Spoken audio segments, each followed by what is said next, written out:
एक बार अकबर ने बीरबल से कहा, मुझे परमात्मा दिखा दो। बीरबल बहुत परेशान था कि परमात्मा को कैसे राजा को दिखाए। इसी विचार को लेकर बीरबल छुट्टी पर चला गया और उदास रहने लगा। एक दिन परिवार में चर्चा हुई और उदासी का कारण पूछा गया तो बीरबल ने बता दिया कि राजा ईश्वर के दर्शन करना चाहता है। बीरबल का बेटा बोला कि कल सुबह आप मुझे अपने साथ राज दरबार में ले जाएं, मैं राजा को अपने आप दर्शन करवा दूंगा। अगले दिन बीरबल अपने बेटे को साथ लेकर राज दरबार में पहुंचा और राजा से कहा कि आपके प्रश्न का उत्तर मेरा बेटा देगा।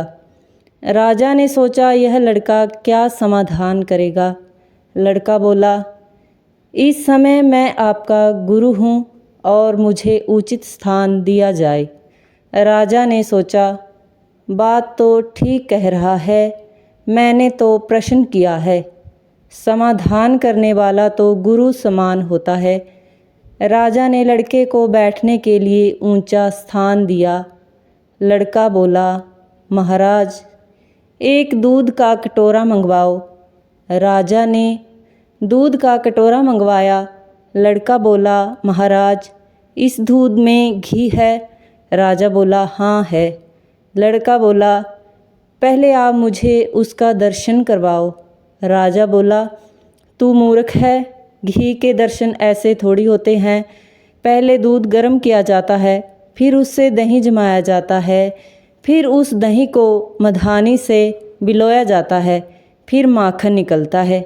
उसके बाद उसे कढ़ाई में गर्म किया जाता है, फिर उसकी मैल निकाली जाती है, तब जाकर घी के दर्शन होते हैं।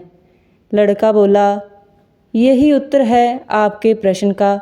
भगवान का दर्शन भी ऐसे थोड़े ही ना होता है।